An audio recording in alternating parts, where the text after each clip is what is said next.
তারা সবাই আমাদের পরবর্তী কর্মসূচিতে স্বতঃস্ফূর্তভাবে অংশগ্রহণ করে ৮ দফা দাবি আদায়ের লক্ষ্যে আমরা যে আন্দোলন করছি সেই আন্দোলনকে সাফল্যমণ্ডিত করতে অবদান রাখবেন। আমি সুমন কুমার রায় দাদাকে অনুরোধ করছি পরবর্তী কর্মসূচির ব্যাপারে ঘোষণা দেওয়ার জন্য।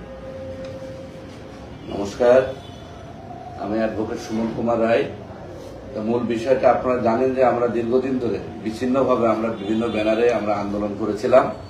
পরবর্তীতে আমাদের কুশলদা, আপনারা জানেন যে বাংলাদেশের যুব আইকন এবং চট্টগ্রাম বিশ্ববিদ্যালয়ের উনি অধ্যাপক, এবং আমাদের পুণ্ডরিক ধাম চট্টগ্রামের বর্তমান সময়ের যিনি আলোচিত সারা বাংলাদেশের হিন্দু জাগরণের জন্য অন্যতম প্রিয় মুখ চিন্ময় কৃষ্ণপ্রভু সম্মিলিতভাবে সকল ব্যানারকে একসাথে আহ্বান জানালে আমরা সবাই বসে আমাদের এখন সকল সংগঠন, সুশীল সমাজ, ছাত্র, শিক্ষক, হরিজন, ঋষি, সকল স্তরে প্রতিনিধি নিয়ে আমাদের যে ব্যানারটা এখন আমরা সম্মিলিতভাবে আমরা কাজ করছি সেটা হলো বাংলাদেশ সম্মিলিত সংখ্যালঘু জোট।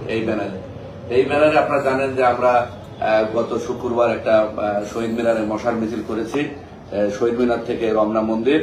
আমাদের পরবর্তী যেটা ঘোষণা আছে, যেটা অনেকে আমার কাছে জিজ্ঞেস করছেন সে সঠিকভাবে, সেটা হলো আমাদের সেই বিষয়টা অবশ্য পেজে দেওয়া আছে যে আগামী মঙ্গলবার আমরা প্রধান উপদেষ্টা বরাবর স্মারকলিপি দিব প্রেস ক্লাবে 3:30 থেকে আমরা রওনা দিব প্রধান উপদেষ্টার কার্যালয়ে। তার পরের দিন বুধবার আমাদের মহামান্য রাষ্ট্রপতি বরাবর আমরা স্মারকলিপি প্রদান করব, সেটাও আমরা প্রেস ক্লাব থেকে রাষ্ট্রপতি বরাবর আমরা পদযাত্রা নিয়ে যাব। সেখানে আপনাদের সকলের উপস্থিতি আমরা কামনা করছি। পাশাপাশি আমাদের একটা স্মারকলিপি প্রস্তুত করা হবে প্রতিটা জেলায়, আপনারা জেলা প্রশাসক বরাবর এবং উপজেলায় ইউনো বরাবর আপনারা সেটা পৌঁছে দিবেন, সেটা আপনাদের কাছে বিনীত আহ্বান জানাচ্ছি। পরবর্তীতে আমাদের সকল সম্মিলিত ব্যানারে আমরা যারা নেতৃবৃন্দ আছে আমরা সিদ্ধান্ত নিয়েছি ঢাকায় একটা ব্যাপকভাবে একটা সমাবেশ করার জন্য।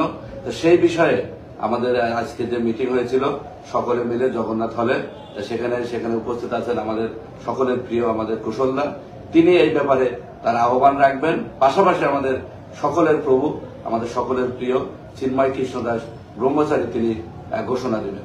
বাংলাদেশের সনাতনী সমাজের দীর্ঘ 53 বছরের বঞ্চনার অবসান কল্পে বাংলাদেশের সনাতনী সমাজ দীর্ঘদিন প্রতিটি সরকারের সময়ে আন্দোলন করেছে।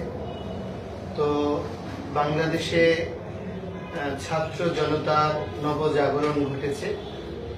বাংলাদেশে একটা নতুন মৌলিক অধিকার নিয়ে বাঁচার প্রত্যয়ে ছাত্রদের যে অভ্যুত্থান হয়েছে, তো সমস্ত জনগোষ্ঠীর সঙ্গে সনাতনীরাও প্রত্যাশা করে যে আমরা আমাদের অধিকার নিয়ে বাঁচব এবং একজন গর্বিত বাংলাদেশীর পরিচয় প্রদান করে আমরা এগিয়ে যাব। যার ফলশ্রুতিতে সনাতনী সমাজ দীর্ঘদিন ধরে বিভিন্ন ব্যানারে আন্দোলন করছে, বিভিন্ন বক্তব্য উপস্থাপন করছে। এখন সনাতনী সমাজের প্রতিটি সংগঠন, প্রতিটি পর্যায় থেকে আমরা ঐক্যবদ্ধভাবে 8টি মৌলিক দাবি উপস্থাপন করেছি, যেই দাবিসমূহ বেঁচে থাকার জন্য সনাতনীদের জীবনাঙ্গ রূপে গৃহীত হয়েছে। অঙ্গবিহীন যাতে কোনো মানুষ এগুতে পারে না, তাকে প্রতিবন্ধী বলে। অনুকম্পার প্রয়োজন হয়। আমরা রাষ্ট্র জীবনে অনুকম্পা নিয়ে বাঁচতে চাই না। এজন্য আমরা আমাদের মৌলিক অঙ্গ রূপে এই 8টি দাবিকে উপস্থাপন করেছি এবং আমাদের মাননীয় প্রধান উপদেষ্টা সহ বিভিন্ন পর্যায়ে এই দাবি পৌঁছানো হয়েছে। আমরা বিভিন্ন রাজনৈতিক দলের সঙ্গেও দেখা করেছি, তাদের কাছেও এই দাবিগুলো উপস্থাপন করেছি। তো সামগ্রিকভাবে আজ পর্যন্ত কোনো এই বিষয়ে সুনির্দিষ্ট ঘোষণা আসেনি। আমাদেরকে দীর্ঘদিন ধরে অপেক্ষার প্রহর গুনানো হচ্ছে এবং অগণিত ছাত্র যুব জনতা সারা দেশে বিভিন্ন জেলায় উপজেলায় আন্দোলন করছে, কিন্তু যৌক্তিক কোনো প্রাপ্তি আমাদের ঘটছে না। যার ফলশ্রুতিতে ঢাকায় সমস্ত সংগঠন একত্রীভূত হয়ে বাংলাদেশ সম্মিলিত সংখ্যালঘু জোট রূপে একত্রীভূত হয়েছে। এই একত্রীভূত সংগঠন আগামী 4 অক্টোবর শুক্রবার বিকাল 3 ঘটিকায় বাংলাদেশের ভাষা, শিক্ষা, সংস্কৃতি, প্রগতির পাদপীঠ কেন্দ্রীয় শহীদ মিনারে সমাবেশের ঘোষণা করছে। আমরা আপনাদের সকলকে অনুরোধ করব এই সমাবেশে সাধু, সন্ত, মঠ, মিশন, যত গৃহী, নর নারী, ছাত্র, যুবক এবং সমস্ত পেশাজীবী, বুদ্ধিজীবী যারাই আছেন, বাংলাদেশের বৈচিত্র্যপূর্ণ গণতান্ত্রিক ব্যবস্থাপনা এই দেশের কৃষ্টিকে বাঁচিয়ে রাখার অন্যতম সোপান। সুতরাং বেঁচে থাকার তাগিদে আমাদের অবশ্যই এই দেশে গণতন্ত্রকে সমুন্নত রাখতে হবে। আর গণতন্ত্রকে বাঁচিয়ে রাখতে গেলে বহুত্বের সমাবেশ বা বহু সংস্কৃতির মেলবন্ধন নিশ্চিত, একটি অসাম্প্রদায়িক বাতাবরণ টিকিয়ে রাখা আমাদের নৈতিক দাবি।